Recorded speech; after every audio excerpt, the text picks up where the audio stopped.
नमस्कार दोस्तों, आप सभी का स्टडी फॉर यूपीएससी पीसीएस में स्वागत है। जो हम लोग एडिटोरिया का 69 बीपीएससी को लेकर सेट कर रहे हैं, इसमें चौथा सेट है और आज इसके सवालों को हम लोग अटेम्प्ट करेंगे। अभी तक तो मेरे पास 4 ही सेट है, तो उस हिसाब से आखिरी है। इसके बाद अगर 5वां से लेकर 10वां तक का सेट जैसे ही मुझे मिल जाएगा तो वो भी मैं आपको प्रैक्टिस करवा दूंगा। इसका PDF भी अपलोड होता है टेलीग्राम चैनल पर। 1 से 2 दिन बाद आपको मिल जाता है, अक्सर मैं 1 दिन बाद ही मैं डाल देता हूँ। पेड ग्रुप जो है वहाँ पर ऑलरेडी अपलोड हो गया है और पेड ग्रुप में जो मेंबर्स होते हैं जिन्होंने चैनल को ज्वाइन किया हुआ है उनको पहले ही PDF मिल जाता है। ओके, तो शुरू करते हैं। देखिए 150 सवाल हैं इसमें, जिसमें से 140 के करीब में मैं करवाता हूं, बाकी 10 आप मैथमेटिक्स के सवालों को इग्नोर मत कीजिएगा। मैथमेटिक्स के सवाल वो सवाल हैं जो आपके नेगेटिव मार्किंग को बचा सकते हैं, जिसको सॉल्व करने के बाद आप श्योर हो जाएंगे कि ये 10 सवाल तो मेरा पक्का सही है, इसमें एक भी गलत नहीं होगा। तो नेगेटिव मार्किंग वहाँ पर बचता है आपका। और आसान सवाल होते हैं अक्सर आपके सिंपल मैथमेटिक्स। अगर आपको परसेंटेज, समानुपात, अनुपात और आपको थोड़ा बहुत क्लॉक का नॉलेज है या रीजनिंग का नॉलेज है, तो आप 10 में से करीब में 9 सवाल तक तो मिनिमम सही ही कर ले जाएंगे। आसान रहते हैं, 10वीं का लेवल का मैथमेटिक्स रहता है, कैलकुलेशन कम रहता है और आप आसानी से निकाल सकते हैं। तो मैथमेटिक्स को इग्नोर मत कीजिएगा एग्जाम में जाने से पहले, उसको भी थोड़ा बहुत प्रैक्टिस करके ही जाना सही रहता है। आपके 10 नंबर मिल जाते हैं आसानी से। पहला सवाल क्या है?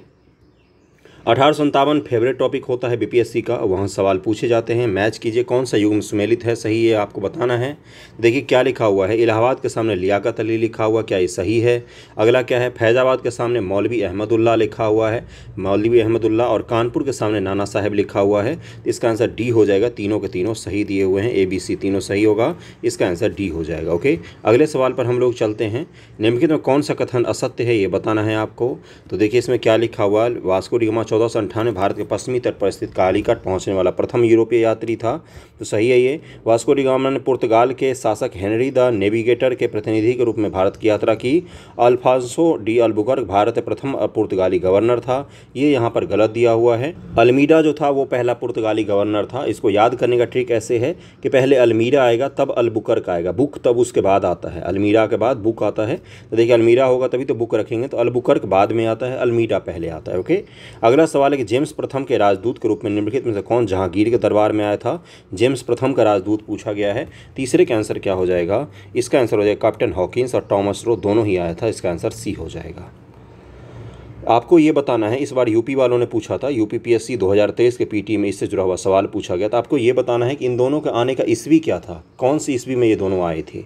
अगला है कि युग्म है और संधि का नाम है, सुमेलित नहीं है, ये पूछा गया है आपसे। बताइए इसमें से कौन कौन सा गलत है। प्रथम कर्नाटक युद्ध के सामने लिखा हुआ है एक्सला सापेल की संधि, क्या ये सही है?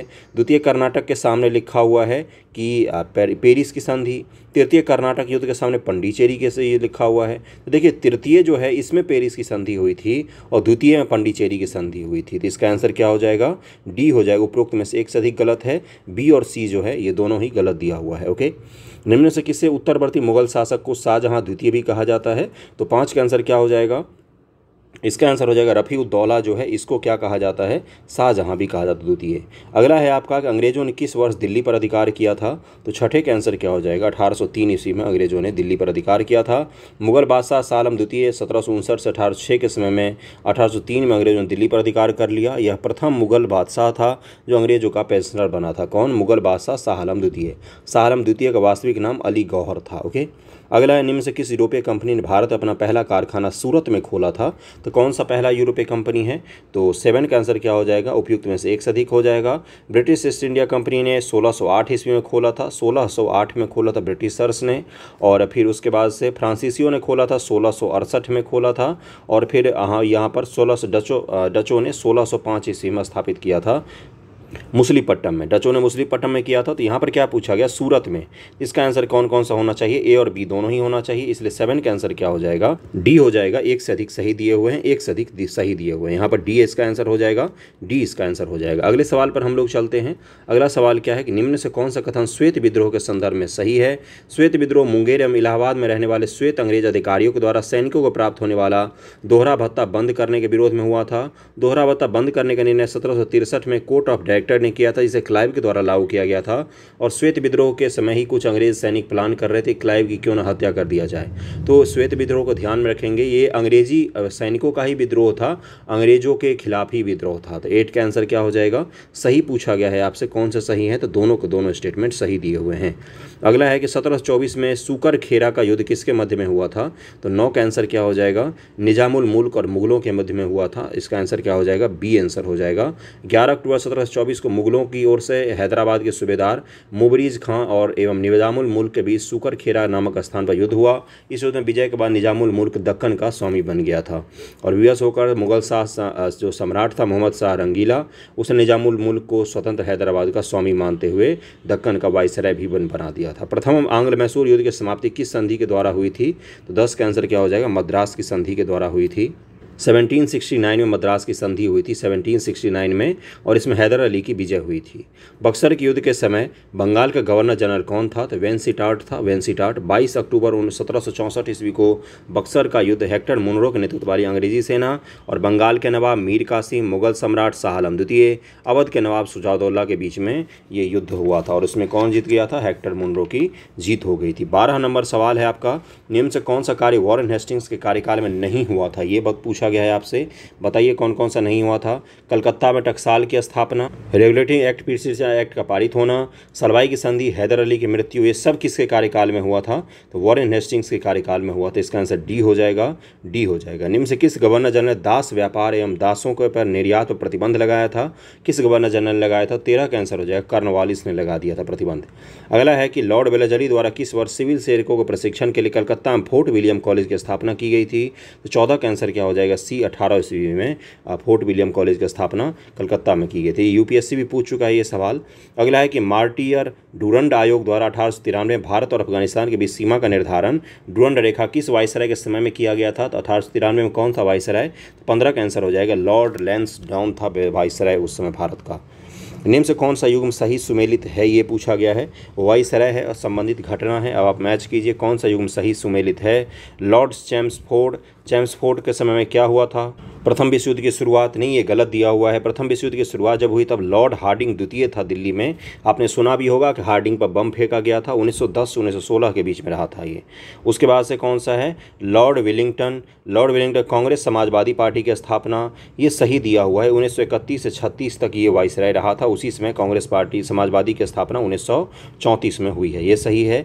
लॉर्ड वेवेल के सामने लिखा हुआ आज़ाद हिंद फौज की स्थापना, देखिए आज़ाद हिंद फौज के सैनिकों पर मुकदमा चला था लॉर्ड वेवेल के समय में, स्थापना नहीं हुआ था लॉर्ड वेवेल के समय में, इसलिए क्या हो जाएगा, लॉर्ड वेवेल के समय आज़ाद हिंद फौज के सैनिकों पर मुकदमा भी चला था। 1943 से 47 तक रहा था ये, 1943 से 43 तक रहा था कौन, लॉर्ड वेवेल। 1943 से 47 तक रहा था और उसी के समय में आज़ाद हिंद फौज के सैनिकों का भी मुकदमा चलाया गया था। तो बी और सी दोनों ही इसका आंसर हो जाएगा, इसका आंसर हो जाएगा डी हो जाएगा सही। ओके, अगले सवाल पर चलते हैं। निम्न से किसका विरोध राजा राम मोहन राय जी ने किया था, मूर्ति पूजा, बहुदेववाद, अवतारवाद, पुरोहितवाद, तो 17 का आंसर क्या हो जाएगा, इन सभी का विरोध किया था राजा राम मोहन राय जी ने। 1 2 3 4 हो जाएगा। महाराष्ट्र का सुकरात किसे कहा जाता है, तो महादेव गोविंद रनाडे जो हैं इनको महाराष्ट्र का सुकरात कहा जाता है। 1887 महादेव गोविंद रनाडे ने इंडियन नेशनल सोशल कॉन्फ्रेंस की स्थापना की थी, कॉन्फ्रेंस की, जिसका उद्देश्य भारतीय समाज में प्रचलित बुराइयों को दूर करना था। रनाडे के प्रतिभा के कारण ही इन्हें महाराष्ट्र का सुकरात कहा जाता है। निम्नलिखित में से किनका लेखन सैयद अहमद खान ने नहीं किया है, 19 का आंसर क्या हो जाएगा, इंडियन मुस्लिम जो है ये विलियम हंटर ने लिखा है, इन्होंने नहीं लिखा है। सैयद अहमद ने अपने विचारों का प्रचार करने के लिए 1870 में तहजीब उल अखलाक लिखा। उसके बाद से जो सभ्यता और नैतिकता पर फारसी में लिखा था। उन्होंने असबाब बगावत हिंद नाम पत्रिका का भी प्रकाशन किया। इंडियन मुसलमान पुस्तक W हंटर के द्वारा लिखा गया है। 1896 में न्यूयॉर्क में वेदांत सोसाइटी की स्थापना किसके द्वारा की गई थी, तो 20 का आंसर हो जाएगा, स्वामी विवेकानंद जी के द्वारा स्थापित की गई थी। अगला है आपका कि निम्न से किसने कहा था कि मानव के लिए एक धर्म, एक जाति और एक ईश्वर है, 21 का आंसर क्या हो जाएगा, ये नारायण गुरु ने कहा था। इसका आंसर क्या हो जाएगा, सी आंसर हो जाएगा। ओके, अगला है कि और नारायण गुरु जो हैं ये केरल के एजवा जाति से बिलोंग करते थे और केरल में धार्मिक सुधार आंदोलन चलाते थे ये। अगला, निम्न से कौन सा युग्म सही सुमेलित नहीं है? Samaj Samata Sangh, doctor Bhimrao Ambedkar, all India depressed class association, Mahatma Gandhi, Satyashodhak Samaj, Jyotiba फूले, और डी इनमें से कोई नहीं। तो 22 का आंसर क्या हो जाएगा? ऑल इंडिया डिप्रेस्ड क्लास जो है इसकी स्थापना डॉक्टर भीमराव अम्बेडकर ने किया था। तो यहाँ पर बी गलत दिया हुआ है, बाकी तो सब सही है। सत्यशोधक समाज ज्योतिबा फूले है और समाज समता संघ भी डॉक्टर भीमराव अम्बेडकर के द्वारा ही बनाया गया था। सन्यासी विद्रोह का मुख्य कारण क्या था? तो 23 का आंसर क्या हो जाएगा? देखिए, अकाल पर भू राजस्व वसूली भी था, तृतीया पर प्रतिबंध भी था, जमींदारी प्रथा का विरोध भी था। तो 23 का आंसर डी हो जाएगा, सभी सही दिए हुए हैं। अगला है कि निम्न से कौन सा युग्म सुमेलित नहीं है? कोल विद्रोह बुद्धो भगत, ये तो सही दिया हुआ है। रंपाऊ का विद्रोह अल्लारी सीता राजू, ये भी सही है। अहोम विद्रोह गोवर्धन कुंवर, ये भी सही है। तो इसका आंसर डी हो जाएगा, उपयुक्त में से कोई नहीं, सभी सही मैच हैं। निम्न से कौन सा कथन नील विद्रोह के संदर्भ में सही नहीं है, ये पूछा गया है। 1859-60 है नील विद्रोह का क्रम। 25 का आंसर बताइए कौन सा हो जाएगा? सभी स्टेटमेंट को पढ़िए, क्या होगा इसका आंसर कि तीनों स्टेटमेंट सही दिए हुए हैं। डी इसका आंसर हो जाएगा, तीनों स्टेटमेंट सही दिए हुए हैं, एक भी गलत नहीं है। अवध किसान सभा के संस्थापक कौन थे? तो 26 का आंसर क्या हो जाएगा? 26 का हो जाएगा बाबा रामचंद्र थे, किसके? अवध किसान सभा का स्थापनक, और 1920 में इसकी स्थापना की गई थी, 1920 में। और एनजी रंगा ने आंध्र प्रांतीय किसान सभा का गठन कब किया था? एनजी रंगा ने तो 1928 में आंध्र प्रांतीय किसान सभा का गठन किया था। और गौरी शंकर मिश्र का संबंध उत्तर प्रदेश किसान सभा से है, उत्तर प्रदेश किसान सभा। बॉम्बे मिल हैंड एसोसिएशन की स्थापना किसके द्वारा की गई थी? तो 27 का आंसर हो जाएगा नारायण जी मेधाजी लोखंडे के द्वारा की गई थी, बी आंसर हो जाएगा। निम्नलिखित युगों से कौन सा युग्म सुमेलित नहीं है? एक्ट या अधिनियम है, इधर वाइसराय लिखा हुआ है। मैच कीजिए इसको रोककर वीडियो को, देखिए कौन सा सुमेलित नहीं है, ये पूछा गया है आपसे। हिंदू विधवा पुनर्विवाह अधिनियम, लॉर्ड विलियम बेंटिक। हिंदू विधवा पुनर्विवाह अधिनियम किसके समय में लाया गया था? तो लॉर्ड कैनिंग के द्वारा लाया गया था 1856 ईस्वी में, लॉर्ड बेंटिक होगा। तो इसका आंसर ए गलत दिया हुआ है, बाकी तो सब सही दिया हुआ है। निम्न में कौन सी घटना सबसे बाद में घटित हुई है? तो 29 का आंसर क्या हो जाएगा? इनमें से अगर देखेंगे तो ये आपका असहयोग आंदोलन के दौरान हुआ था, ये 1925 ईस्वी में हुआ है। नमक सत्याग्रह 1930 में हुआ है, और उसके बाद चंद्रशेखर आज़ाद की मृत्यु हुई है। तो डी आंसर हो जाएगा, सबसे बाद में हुई है चंद्रशेखर आज़ाद की मृत्यु 27 फरवरी 1931 को हुई है। अगला आपको मैच करना है, घटनाएं हैं और उनकी तिथियों को मैच करना है, थोड़ा कठिन होगा लेकिन मैच कर लेंगे आप लोग आसानी से। बैरकपुर विद्रोह कब हुआ है? तो नवंबर 1924 ईस्वी में, 1824 में एक बैरकपुर विद्रोह हुआ है। बरहामपुर विद्रोह कब हुआ है? तो फरवरी 1857 को बरहामपुर में विद्रोह हुआ था। संथाल विद्रोह कब हुआ था? तो ये 1855-56 है इसका काल तो। और वेल्लोर विद्रोह कब हुआ है? तो जुलाई 1806 ईस्वी में वेल्लोर विद्रोह आपको देखने को मिलता है। तो इसका आंसर क्या हो जाएगा? 30 का सी हो जाएगा, 2 4 3 1 इसका आंसर हो जाएगा। निम्न विधेयकों में से किस एक का भारतीय संसद के दोनों सदनों द्वारा अलग अलग विशेष बहुमत से पारित होना आवश्यक है? 30 सवाल हिस्ट्री के समाप्त हो गए हैं। 30 में से देखिए आपके कितने सही होते हैं। मॉडर्न हिस्ट्री के सवाल थे, मैं अगर कट ऑफ डिसाइड करूँ तो 30 में से आपके 27 से 28 सही होने चाहिए थे इसमें से। अगर नहीं हो रहे हैं तो स्पेक्ट्रम एक बार और पढ़ लीजिए, आपके सारे सही हो जाएंगे। बहुत ही आसान सवाल थे, कोई भी ये सवाल ऐसा नहीं था जो बहुत ही ज़्यादा कठिन रहा हो, आसान थे, सभी आपको पढ़े हुए लगे होंगे। कोई भी ऐसा सवाल नहीं होगा जो आपको लगा होगा पहली बार पढ़ रहे हैं। देखिए अगला क्या है, निम्न विधेयकों में से किसी एक का भारतीय संसद के दोनों सदनों द्वारा अलग अलग विशेष बहुमत से पारित होना आवश्यक है? 31 का आंसर हो जाएगा संविधान संशोधन विधेयक। भारतीय संविधान के किस अनुच्छेद के प्रावधानों के अंतर्गत संविधान संशोधन किया जाता है? तो आर्टिकल 368, 32 का ए हो जाएगा। निम्नलिखित में से किसको अपने कर्तव्यों के पालन में भारत के राज्य क्षेत्र में सभी न्यायालय में सुनवाई का अधिकार होगा? तो ये कौन होता है? तो महान्यायवादी। इसका आर्टिकल आपको मुझे बताना है, मैं नहीं बताऊंगा। वित्त आयोग के कार्य के संबंध में निम्नलिखित कथनों विचार कीजिए। भारत के संचित निधि धन निकालने की अनुमति देना, प्राप्त करों के भाग्य को राज्यों के बीच में बांटना, सहायता अनुदान के राज्य के आवेदन पर विचार करना, संघ राज्य क्षेत्र सरकारें बजट के प्रावधानों के अनुसार करों की उगाही कर रही है या नहीं कर रही, उसका देखभाल है और उस पर रिपोर्ट देना। 34 का आंसर क्या हो जाए? कौन कौन से इसमें से पूछा गया सत्य है? तो 2 और 3 ही सत्य है, बाकी काम इसका नहीं है। अगला क्या है, दिनेश गोस्वामी समिति का संबंध निम्न से किससे है? 35 का आंसर क्या हो जाएगा? डी उपयुक्त में से कोई नहीं। दिनेश गोस्वामी समिति का संबंध है चुनाव सुधार से, चुनाव सुधार संबंधित है दिनेश गोस्वामी समिति।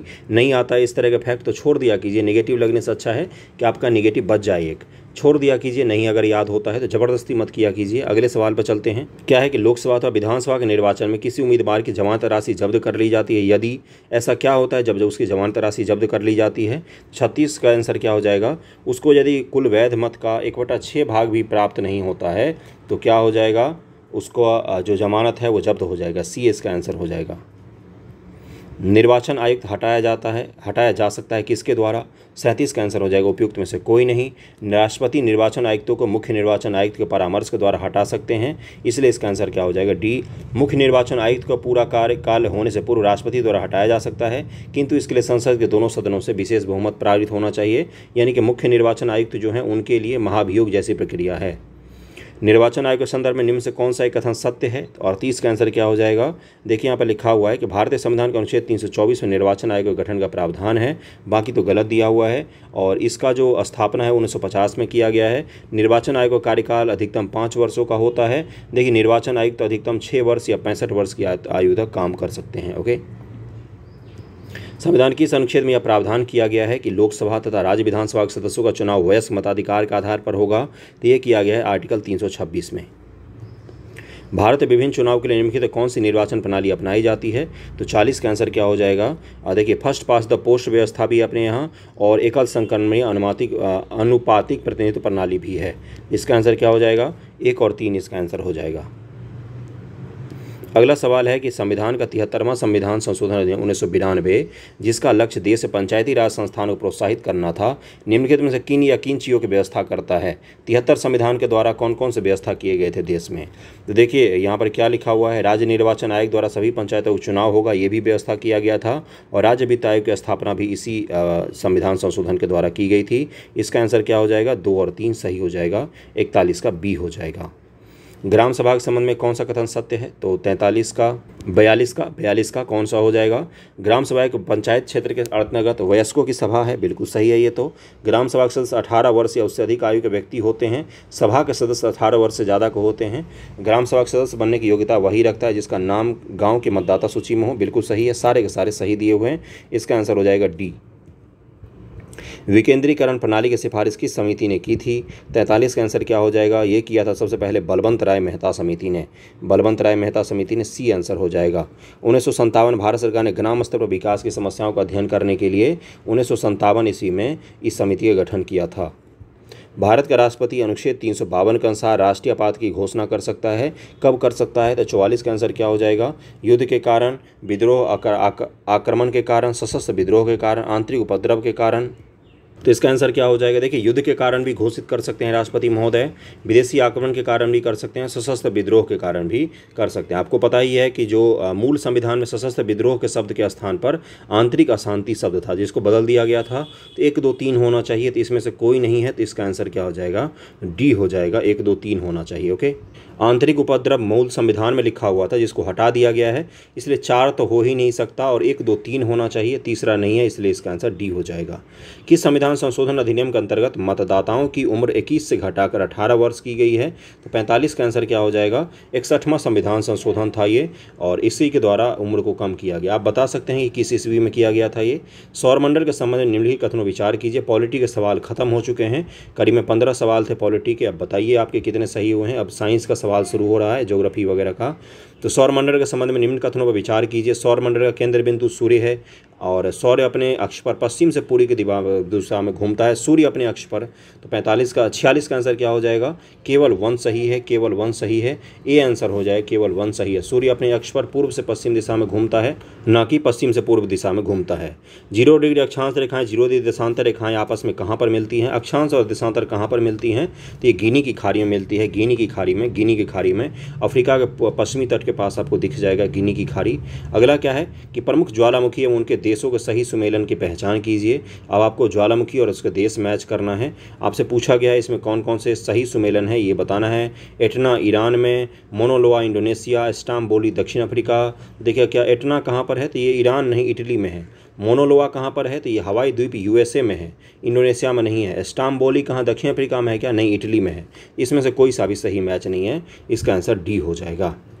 निम्नलिखित कथनों विचार कीजिए। सर्वाधिक जनसंख्या वाला महादेश एशिया है, सर्वाधिक देशों वाला महादेश अफ्रीका है। तो 49 के आंसर क्या हो जाएगा? इसका आंसर हो जाएगा कि दोनों के दोनों सही दिए हुए हैं, दोनों सही है। ओके, कहाँ भाग रहा है भाई? 49 का सी आंसर हो जाएगा। आप लोग भी भागिए मत, पूरे वीडियो को देखा कीजिए। 150 सवाल नहीं कर पा रहे हैं आप 45 मिनट 40 मिनट में, बताइए कितना बुरा स्थिति है। बढ़ते हैं अगले सवाल की तरफ। 50 नंबर सवाल है कि दो ज्वार के बीच समय अंतराल कितना होता है। तो 50 का आंसर क्या हो जाएगा भाइयों, इसका आंसर हो जाएगा 12 घंटे और 26 मिनट का करीब में अंतर होता है दो ज्वार के बीच में। ज्योग्राफी का बेसिक है ये, 7वीं 8वीं ज्योग्राफी का सवाल है ये, 7वीं 8वीं क्लास के एनसीईआरटी का। कोरियोलिस बल का प्रभाव अधिकतम कहाँ पर होता है। तो 51 का आंसर क्या हो जाएगा। देखिए ध्रुवों पर सबसे ज़्यादा कोरियोलिस बल होता है और विषुवत पर जो 0 डिग्री की लाइन होती है यहाँ पर कोरियोलिस बल सबसे कम होता है।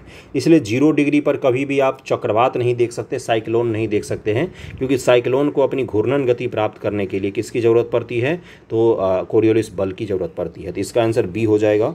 चक्रवात के संबंध में निम्नलिखित बिंदुओं पर विचार कीजिए। देखिए आ गया अगला।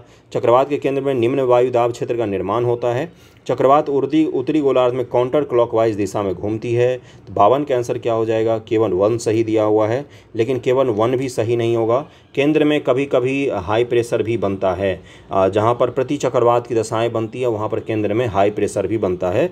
इसमें आंसर 1 दिया हुआ है, लेकिन चक्रवात में तो केंद्र में सामान्य तौर पर लो प्रेशर ही बनता है, लेकिन प्रति चक्रवातीय दशा जहां पर होती है चक्रवात के ऊपरी हिस्से के पास क्षोभ मंडल सीमा के पास में प्रति चक्रवातीय दशा बनती है, जहां पर केंद्र में हाई प्रेशर बन रहा होता है और बाहर की तरफ लो प्रेशर होता है। हनोई शहर किस नदी के किनारे स्थित है। पहले तो बताइए हनोई है कहाँ भाई, पता तो होना चाहिए। 53 का आंसर क्या हो जाएगा, रेड नदी के किनारे स्थित है। हनोई क्या है, तो ये वियतनाम की राजधानी है हनोई। अगला है निम्नलिखित में कौन सा सही सुमेलित है। स्टॉकहोम सम्मेलन 1972, नैरोबी घोषणा पत्र 1992, पेरिस सम्मेलन 2015, कौन से सही दिए हुए हैं। तो सभी सही से दिए हुए हैं, इसका आंसर डी हो जाएगा।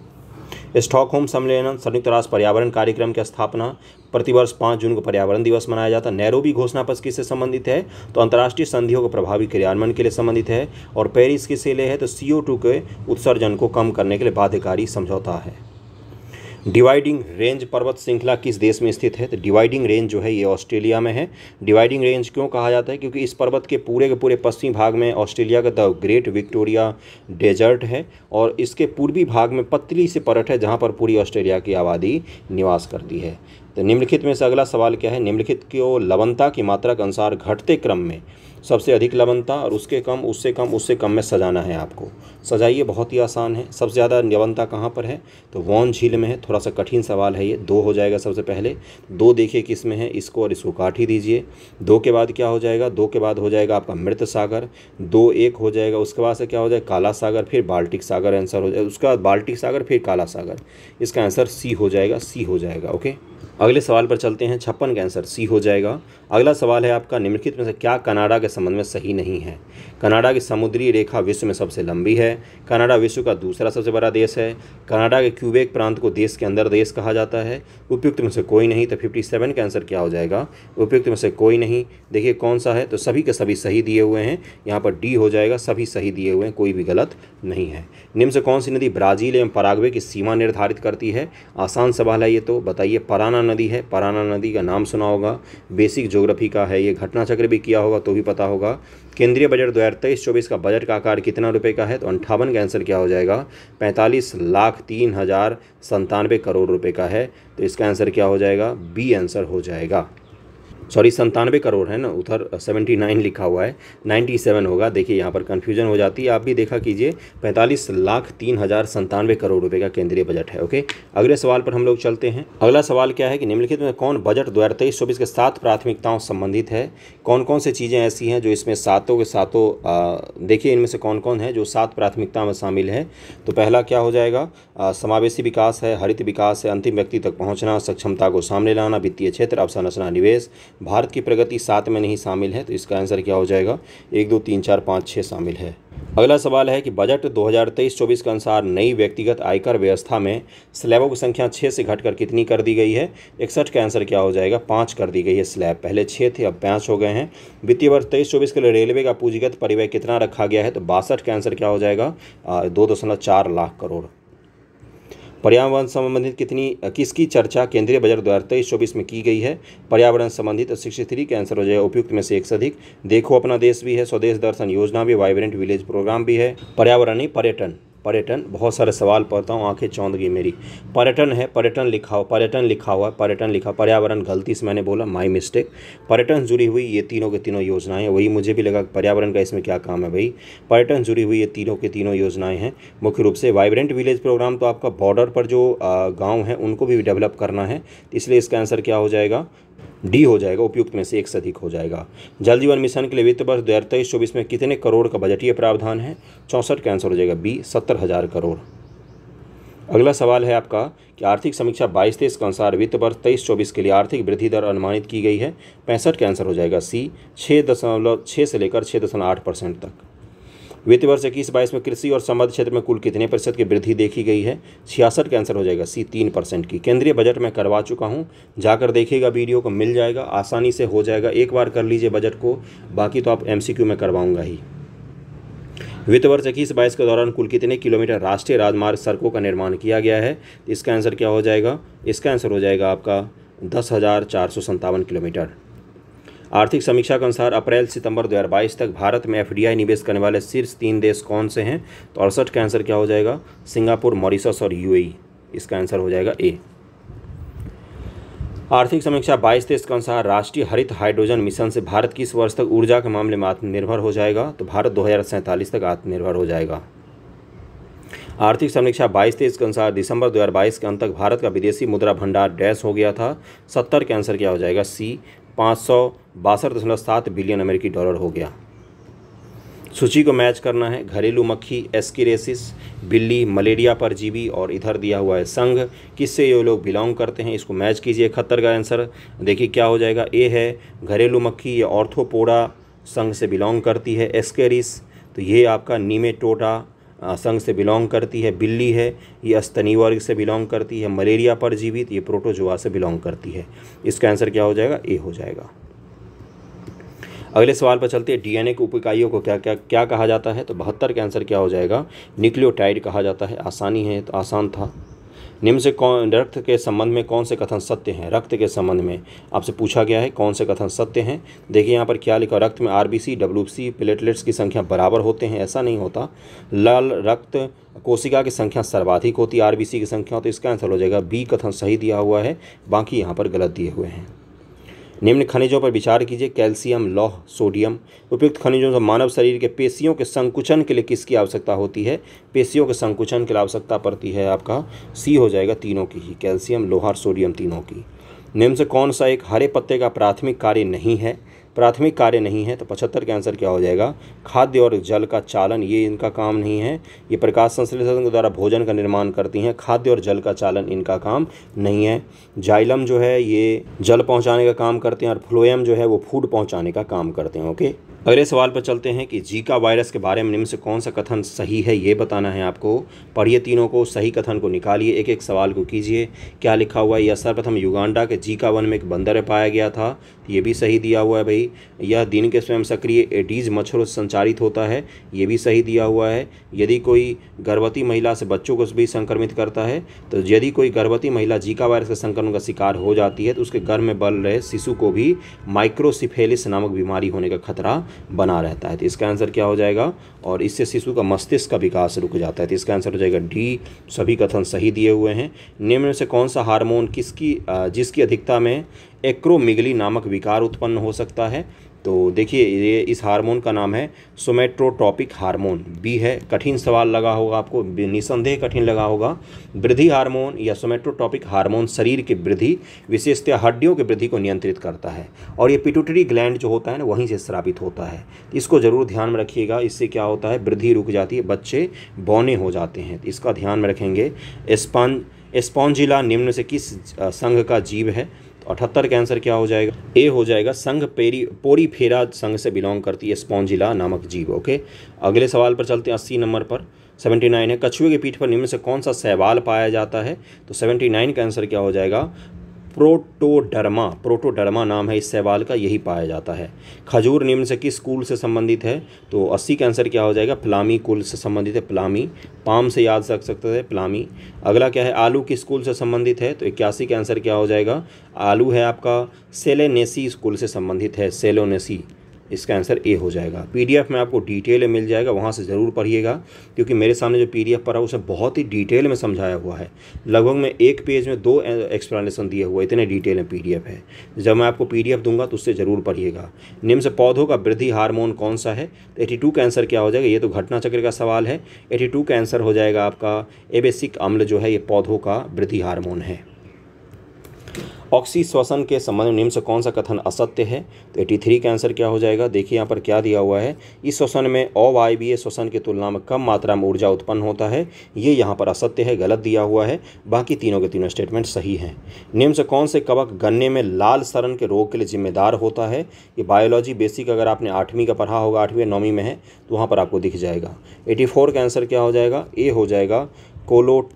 कोलेट्रोकिम फॉलकेटम जो है, ये जो कवक होता है, इसी कारण आपने देखा होगा गन्ने पर लाल लाल कवक लग सड़ जाते हैं, पूरा खोखला हो जाता है गन्ना इसके कारण से। ओके, अगला क्या है? सूची को मैच करना है। तारा मछली, स्टार फिश इसको कहा जाता है, पायला, नेरिस, फैसियोला, और इनका संघ मैच करना है आपको। संघ मैच करना सबसे कठिनतम काम है बायोलॉजी में। मैं समझ रहा हूँ आपकी कठिनाई को, लेकिन याद कर लेंगे आप तो आपको एग्जामिनेशन में थोड़ी सी कम दिक्कत होगा। देखिए पहला क्या है? तारा मछली संघ एकाइंडो, क्या लिखा हुआ है? एकाइनोडर्मेटा संघ से बिलोंग करती है। पाइला ये संघ मोलास्का से, नेरिस संघ एनेडिलिडा से, और फैसियोला संघ कौन सा लिखा हुआ है? प्लेटीहेल्मिन्थीज से बिलोंग करती है। ये उच्चारण करने में भी मुझे दिक्कत होती है।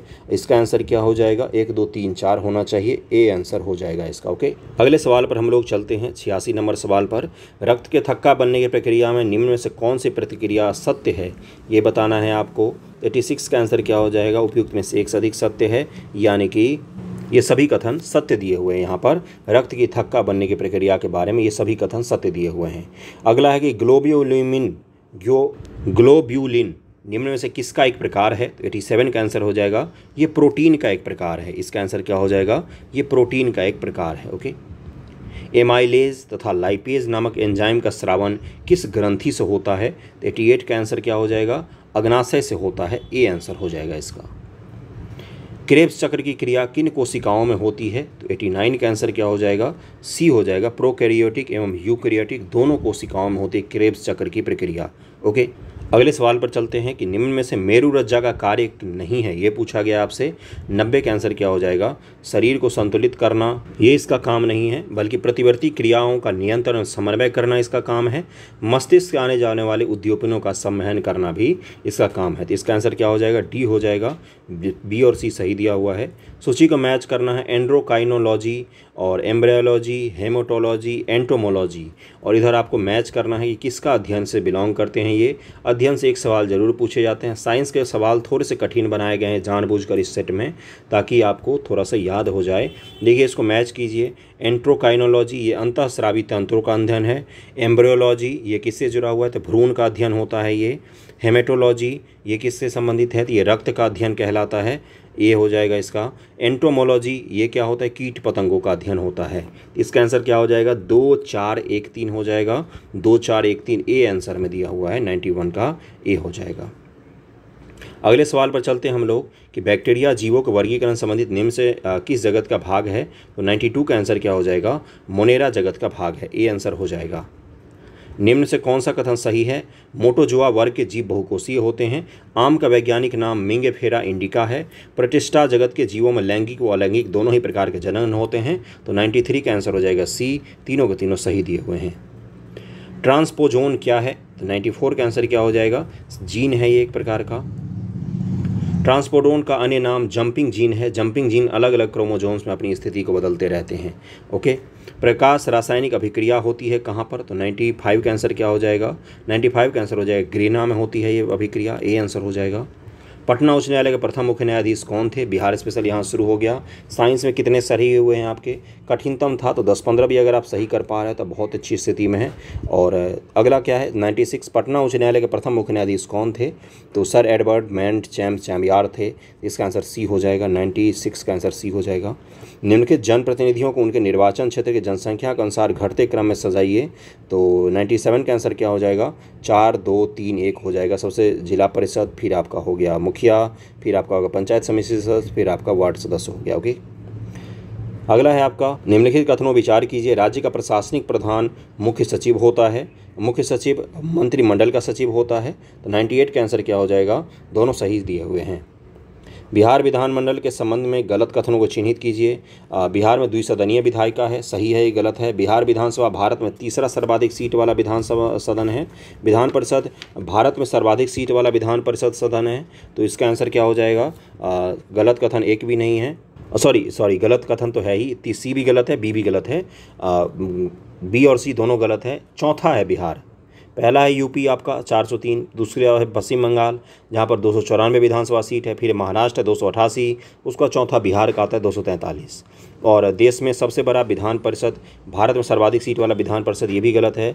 बिहार का विधान परिषद उत्तर प्रदेश का 100 है, महाराष्ट्र का 78 के बाद कर्नाटक के साथ संयुक्त रूप से तीसरे स्थान पर है बिहार का विधान परिषद। जिसमें कितनी सीटें हैं ये आप मुझे बताएंगे। सबसे ज़्यादा विधान परिषद में सीट है आपका उत्तर प्रदेश में 100 सीट, फिर महाराष्ट्र है जहाँ पर 78 सीटें हैं। ओके, बिहार के कौन से ऐसे राज्यपाल थे जो बाद में भारत के राष्ट्रपति बने हैं? तो 100 का आंसर क्या हो जाएगा, उपयुक्त में से एक से अधिक हो जाएगा। डॉक्टर जाकिर हुसैन भी हैं और रामनाथ कोविंद दोनों हैं। 1937 के प्रांतीय चुनाव के बाद श्री कृष्ण सिंह ने किस कारण से मंत्रिमंडल के गठन से इनकार कर दिया था? तो राजनीतिक स्वायत्तता का आश्वासन न मिलने के कारण से उन्होंने गठन से इनकार कर दिया था। निम्नलिखित में से कौन सा सही नहीं है? तो 102 का आंसर क्या हो जाएगा, देखिए यहाँ पर क्या लिखा हुआ है कि बिहार के प्रथम हरिजन मुख्यमंत्री भोला पासवान शास्त्री थे, सही है। बिहार का प्रथम निर्दलीय मुख्यमंत्री महामाया प्रसाद सिन्हा थे, ये भी सही है। बिहार के प्रथम मुस्लिम मुख्यमंत्री अब्दुल गफूर थे।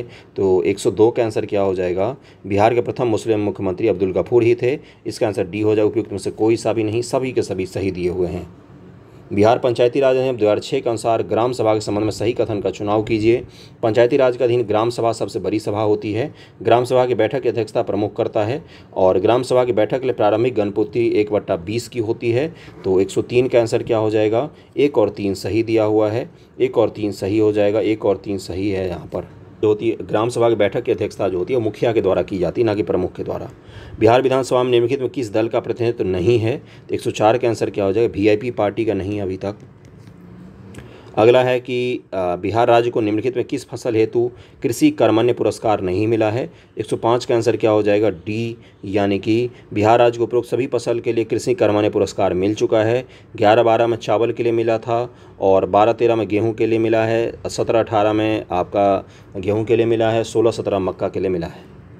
निम्न से कौन सा सही नहीं है? 106 का आंसर क्या हो जाएगा, प्रथम कृषि रोड मैप 2010 से 2015, यही गलत दिया हुआ है। प्रथम कृषि रोड मैप आपका 2008 से आपका 12 के बीच में आया था। बिहार में कुल कितने रेल मंडल हैं? तो 107 का आंसर हो जाएगा बी, 4 रेल मंडल हैं। सोनपुर मंडल, दानापुर मंडल, समस्तीपुर मंडल, कटिहार मंडल। ओके, अगले पर चलते हैं। बिहार में एकमात्र रेल जोनपुर मध्य रेलवे हाजीपुर में है। ओके, अगले सवाल पर चलते हैं। देखिए क्या लिखा हुआ है कि बिहार आर्थिक सर्वेक्षण 22-23 के अनुसार प्रति व्यक्ति सकल घरेलू उत्पाद में सबसे अंतिम जिला कौन सा जिला रहा है? सबसे अंतिम जिला, तो 108 का आंसर हो जाएगा, शिवहर का स्थान फिक्स है सबसे अंतिम में। बिहार में स्थित जल विद्युत परियोजना में सर्वाधिक उत्पादन की क्षमता किसकी है? तो कोसी जल विद्युत केंद्र परियोजना की है। तो इसका आंसर क्या हो जाएगा, ए आंसर हो जाएगा। निम्न से कौन सा सही सुमेलित नहीं है? तो 110 का आंसर क्या हो जाएगा, उपयुक्त में से कोई नहीं, सभी के सभी सही सुमेलित हैं। हाल ही में भारत के निर्वाचन आयोग निम्न से किससे बिहार के लिए अपना स्टेट आइकॉन नियुक्त किया है? तो 111 का आंसर हो जाएगा, मैथिली ठाकुर को। केंद्रीय मंत्री पुरुषोत्तम रूपाला ने किसे राज्य में जानवरों के लिए भारत की पहली in vitro fertilizer mobile unit का उद्घाटन किया? तो 112 का आंसर क्या हो जाएगा, सी, गुजरात, सी हो जाएगा। 113 है कि हाल ही में केंद्रीय मंत्रिमंडल ने राष्ट्रीय हरित हाइड्रोजन मिशन को मंजूरी दे दी है। इसके संबंध में कौन सा कथन सत्य है, ये पूछा गया है आपसे। पहला क्या है, इसका उद्देश्य भारत के हरित हाइड्रोजन के उत्पादन के लिए वैश्विक केंद्र बनाना है, ये तो सही है भाई। इस मिशन के लिए कुल परिव्यय 19,744 करोड़ रुपये है, तो देखिए ये भी सही है। और इसका उद्देश्य 2050 तक प्रतिवर्ष कम से कम 5 मिलियन मीट्रिक टन हरित हाइड्रोजन उत्पादन क्षमता का विकास करना है। ये 2050 नहीं है, यहाँ पर 2030 है, इसका 2030 हो जाएगा। इसलिए आंसर क्या हो जाएगा, 1 और 2 सत्य है। निम्न से किस राज्य ने अपनी 5T पहल जागा मिशन के लिए UN habitat world habitat award 2023 जीता है? 114 का आंसर क्या हो जाएगा, उड़ीसा। करंट शुरू हो गया है अब आपका। 26वें राष्ट्रीय युवा महोत्सव 2023 का आयोजन कहाँ पर किया गया? 115 का आंसर हो जाएगा, उपयुक्त में से कोई नहीं, क्योंकि कर्नाटक के हुबली में इसका आयोजन हुआ था। हाल ही में जोशीमठ क्षेत्र में भू धसाव और विभिन्न भवनों में दरार का पता चलने के कारण इसे आपदा प्रबंधन क्षेत्र घोषित किया गया। यह किस राज्य में है? तो ये आपका उत्तराखंड राज्य में है। हाल ही में प्रकाशित पुस्तकों के सामने कौन सा सुमेलित नहीं है, ये पूछा गया है आपसे। तो इसका आंसर क्या हो जाएगा, उपयुक्त में से कोई नहीं, सभी के सभी सही सुमेलित हैं। स्क्रीनशॉट लेकर रख लीजिए या एक बार पढ़ लीजिए इसको रोककर वीडियो को, क्योंकि यहाँ सवाल पूछे जा सकते हैं। मैनुएला रोकाबोटी को निम्नलिखित में किस देश की पहली महिला प्रधानमंत्री के रूप में नियुक्त किया गया है। 118 का आंसर हो जाएगा इक्वेटोरियल गिनी के प्रधानमंत्री के रूप में नियुक्त किया गया है। खगोलविदों ने हाल ही में किस ग्रह के चारों ओर 12 नए चंद्रमाओं की खोज की है, जिससे यह सर्वाधिक चंद्रमा वाला ग्रह बन गया है। तो ये ग्रह आपका बृहस्पति ग्रह। बृहस्पति और शनि में हमेशा कंपटीशन चलता रहता है। लद्दाख के सुदूर इलाकों में बच्चों की मदद करने के उद्देश्य से निम्नलिखित में किसके द्वारा ऑपरेशन सद्भावना की शुरुआत की गई है। तो ये शुरू किया है भारतीय सेना ने। सी आंसर हो जाएगा। सर्वश्रेष्ठ इमर्सिव ऑडियो एल्बम कैटेगरी में निम्नलिखित में किस भारतीय ने अपने एल्बम डिवाइन टाइड्स के लिए ग्रैमी पुरस्कार 2023 जीता है। वेरी वेरी वेरी इंपॉर्टेंट है ये। रिकी केज इसका नाम है। सी आंसर हो जाएगा। बेंगलुरु के रहने वाले संगीतकार रिकी केज ने एल्बम डिवाइन टाइड्स के लिए अपना तीसरा ग्रैमी पुरस्कार जीता है। Very very important. अगले सवाल पर चलते हैं कि हाल ही में आयोजित 5वें खेलो इंडिया यूथ गेम 2022 के संबंध में कौन सा कथन सत्य है। तो देखिए यहाँ पर क्या लिखा हुआ है कि इसका आयोजन मध्य प्रदेश में किया गया, सही है। इस पदक तालिका महाराष्ट्र शीर्ष स्थान पर, ये भी सही है। इसका शुभांकर आसाम महिला चीता और मोगली था। तो 1 2 3 इसका सही आंसर हो जाएगा। तीनों के तीनों सही दिए हुए हैं। अगला है कि आपका प्रतियोगी परीक्षाओं में नकल और नकल माफिया पर अंकुश लगाने के लिए निम्नलिखित में किस राज्य ने प्रतियोगी परीक्षा भर्ती में अनुचित साधनों की रोकथाम और निवारण के उपाय के लिए अध्यादेश 2023 को मंजूरी दी है। इतना नकल हो रहा था कि अध्यादेश लाना पड़ गया। और ये राज्य कौन सा है, तो ये राज्य है आपका उत्तराखंड। 17 फरवरी से 2 मार्च 2023 तक के निम्नलिखित में किन देशों के बीच संयुक्त सैन्य प्रशिक्षण अभ्यास धर्मा गार्जियन 2023 का आयोजन किया गया। 124 का आंसर हो जाएगा भारत और जापान। निम्न से किस राज्य सरकार के द्वारा हाल ही में मुख्यमंत्री सुख आश्रय योजना की शुरुआत की गई। तो इसका आंसर हो जाएगा उपयुक्त में से कोई नहीं, क्योंकि मुख्यमंत्री सुख आश्रय योजना को हिमाचल प्रदेश के मुख्यमंत्री डॉक्टर सुखविंदर सिंह सुक्खू ने शुरू किया है। हाल ही में नीति आयोग के मुख्य कार्यकारी अधिकारी सीईओ के रूप में किसे नियुक्त किया गया। 126 का आंसर हो जाएगा BR सुब्रमण्यम को नियुक्त किया गया है। BBR सुब्रमण्यम को। ओके। क्षेत्रीय भाषा में अपने निर्णय प्रकाशित करने वाला देश का पहला उच्च न्यायालय हाल ही में कौन बन गया है। 127 का आंसर क्या हो जाए, केरल उच्च न्यायालय हो गया है। वीडियो को शेयर कर दिया कीजिए, थोड़ा सा बहुत मेहनत लगता है 150 सवालों को पढ़कर। एक एक आप तो सुन रहे हैं, मैं इतनी देर से कंटिन्यूअस बोल रहा हूँ, तो थोड़ा सा शेयर कर दिया कीजिए वीडियो को। अगला है कि ICC महिला T20 विश्व कप 2023 का खिताब निम्नलिखित किस देश ने जीता है। 128 का आंसर हो जाएगा B Australia. World happiness report 2023 के संबंध में कौन सा कथन सत्य है। तो 129 का आंसर क्या हो जाएगा, तीनों कथन सही दिए हुए हैं। सी आंसर D आंसर हो जाएगा। ओके। हाल ही में आयोजित 76वीं संतोष ट्रॉफी राष्ट्रीय फुटबॉल चैंपियनशिप का खिताब किस टीम ने जीता है। संतोष ट्रॉफी किससे जुड़ा हुआ है, तो फुटबॉल गेम से जुड़ा हुआ है, ये भी ध्यान में रखेंगे आप लोग। तो 130 का आंसर क्या हो जाएगा, ये जीता है कर्नाटक ने। 32वीं सब जूनियर नेशनल कबड्डी चैंपियनशिप के बालक वर्ग का खिताब किस राज्य ने जीता है। तो इसको जीता है बिहार ने। हाल ही में निम्नलिखित में किसे अपना व्यंग उपन्यास पागलखाना के लिए 32वें व्यास सम्मान 2022 के लिए चुना गया है। 132 का आंसर हो जाएगा B डॉक्टर ज्ञान चतुर्वेदी। भारत की पहली महिला वैज्ञानिक जिन्हें international union of pure and applied chemistry award 2023 से सम्मानित किया गया। 133 का आंसर हो जाएगा ज्योतिर्मयी मोहंती। बिहार दिवस 2023 का थीम क्या है। 134 का आंसर क्या हो जाएगा, युवा शक्ति बिहार की प्रगति, ये इस बार की थीम थी। B आंसर हो जाएगा। हाल ही में सरकारी कर्मचारियों के लिए राष्ट्रीय पेंशन प्रणाली में सुधार के लिए एक समिति गठन की घोषणा की गई। इसकी अध्यक्षता नियम से कौन करेंगे, तो TB सोमनाथ जी करेंगे इसकी अध्यक्षता। राष्ट्रीय डेयरी अनुसंधान संस्थान करनाल के द्वारा देसी नस्ल गिर की पहली क्लोन मादा बछड़े को तैयार किया गया है। इसका नाम क्या दिया गया है, तो इसका नाम रखा गया गंगा। आर्थिक समीक्षा 22-23 के अनुसार मूलभूत कीमतों पर सकल मूल्यवर्धन GVA के संबंध में कौन सा कथन सत्य है। 137 का आंसर क्या हो जाएगा, सभी कथन सत्य हैं यहाँ पर, तीनों के तीनों ही। एक बार इसको पढ़ लीजिए कौन कौन सा कथन सत्य हैं। एग्जाम आपको देना है, मुझे नहीं देना है, एक बार पढ़ लीजिए सभी को। मार्च 2023 से भारत के G20 अध्यक्षता के दौरान वित्तीय समावेशन के लिए वैश्विक भागीदारी की दूसरी बैठक कहाँ पर आयोजित की गई। तो 138 का आंसर हो जाएगा C हैदराबाद में। 139 नंबर सवाल है कि पटना मार्च 2023 में पटना हाईकोर्ट के मुख्य न्यायाधीश के रूप में किसे नियुक्त किया गया है। 139 का आंसर हो जाएगा D न्यायमूर्ति कृष्णन विनोद चंद्रन को नियुक्त किया गया है। और आज का आखिरी सवाल है कि बिहार का आर्थिक सर्वेक्षण 22-23 के अनुसार बिहार में शहरीकरण की दर कितनी हो गई है। इसको ज़रूर ध्यान में रखिएगा। ये पिछले साल का है 15.9%, इस साल हो गया 16.2%। ओके। आज का टेस्ट यहीं तक था। कितने आपके सही हुए हैं ज़रूर काउंट कीजिए, एक एक सवाल को। मैथमेटिक्स के सवाल देख लीजिए क्या है क्या नहीं, और इसको सॉल्व करने की कोशिश कीजिएगा खुद से। एक एक सवाल को देख लीजिए और उसको सॉल्व कीजिएगा। थैंक यू सो मच आप सभी का।